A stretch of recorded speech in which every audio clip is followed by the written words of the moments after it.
नमस्कार, मैं हूं रचना सिंह। स्वागत है आपका रचना की रिपोर्ट में। इधर लोकसभा चुनाव के लिए तीसरे फेज की वोटिंग हो रही तो उधर बाहुबली धनंजय सिंह के जेल से बाहर आते ही जौनपुर की राजनीति में खेला शुरू हो गया। बसपा ने धनंजय सिंह की पत्नी श्रीकला रेड्डी को जौनपुर लोकसभा सीट से उम्मीदवार बनाया था और उन्होंने अपना नामांकन भी दाखिल कर दिया था, लेकिन अब चुनावी मैदान से अपने कदम पीछे खींच लिए हैं। ऐसे में बसपा प्रमुख मायावती को जौनपुर सीट पर उम्मीदवार बदलना पड़ा है और धनंजय सिंह की पत्नी श्रीकला की जगह पर श्याम सिंह यादव पर भरोसा जताया है। इस राजनीतिक घटनाक्रम से जौनपुर लोकसभा सीट का ही समीकरण नहीं बल्कि पूर्वांचल की सियासत में भी धनंजय फैक्टर अपना सियासी रंग दिखा सकता है। राजनीतिक पंडितों का भी मानना है कि मायावती ने बीजेपी के लिए रास्ता साफ कर दिया है। हालांकि बीजेपी के लिए ये राह आसान नहीं है, क्योंकि धनंजय सिंह बीजेपी को गहरी चोट दे सकते हैं। राजनीतिक विश्लेषकों का मानना है कि श्रीकला रेड्डी के चुनावी मैदान से अपने कदम पीछे खींच लेने जौनपुर सीट के साथ साथ पूर्वांचल की कई सीटों पर सियासी समीकरण बदल गए हैं। जौनपुर में तो बीजेपी की राह आसान होने के साथ पूर्वांचल की कई सीटों पर डैमेज कंट्रोल भी हो सकेगा।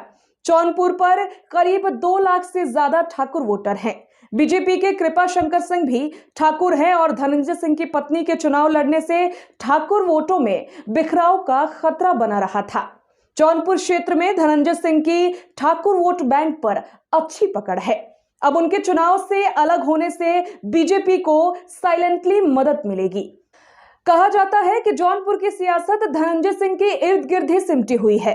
धनंजय सिंह की पत्नी श्रीकला रेड्डी जौनपुर की जिला पंचायत अध्यक्ष हैं। इतना ही नहीं, उनके करीबी ब्रजेश सिंह प्रिंसू जौनपुर से एमएलसी हैं। धनंजय सिंह खुद जौनपुर से सांसद रह चुके हैं और 2 बार विधायक भी रहे हैं। इसके अलावा धनंजय सिंह जब भी चुनाव लड़े हैं, उनके आगे बीजेपी अपनी जमानत भी नहीं बचा सकी है, चाहे विधानसभा का चुनाव हो रहा हो या फिर लोकसभा का। 2014 के बाद भी धनंजय सिंह के आगे बीजेपी कोई करिश्मा नहीं दिखा पाई है।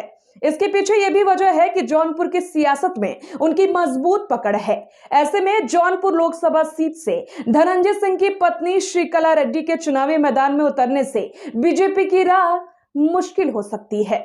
रिपोर्ट्स की माने तो धनंजय सिंह की पकड़ जौनपुर में सिर्फ ठाकुर समुदाय तक सीमित नहीं है, बल्कि दलित और ओबीसी की कई जातियों के बीच अच्छी पकड़ मानी जाती है। जौनपुर के मुस्लिमों में भी उनका अपना अलग असर है।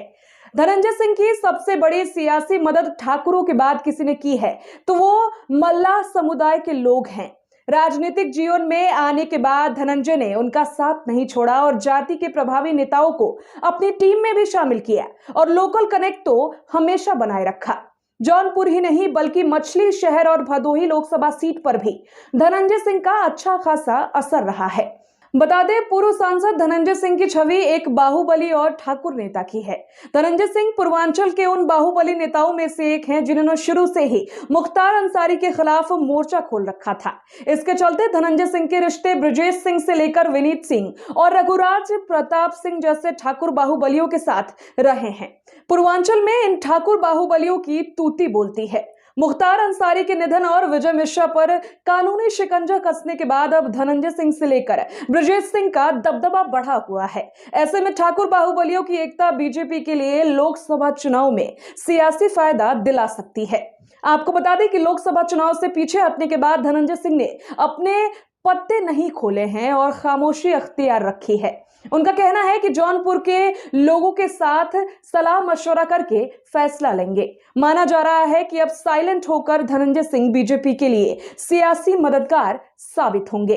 जौनपुर और मछली शहर सीट पर वो अपने समर्थक वोटरों को बीजेपी के पक्ष में करने का रोल अदा करेंगे। इसके अलावा पूर्वांचल में ठाकुर वोटरों को साधने का भी काम करेंगे, क्योंकि ठाकुर वोटर पूर्वांचल में निर्णायक भूमिका निभाते रहे हैं।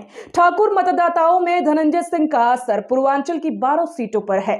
इसमें जौनपुर, मछली शहर, घोसी, बलिया, गाजीपुर, चंदौली, आजमगढ़, लालगंज, वाराणसी, मिर्जापुर, सोनभद्र और भदोही शामिल है। बीजेपी ने जिस तरह धनंजय सिंह से लेकर राजा भैया को साधा है, उससे पूर्वांचल में लाभ मिल सकता है। अब आगे क्या होगा ये देखने वाली बात होगी।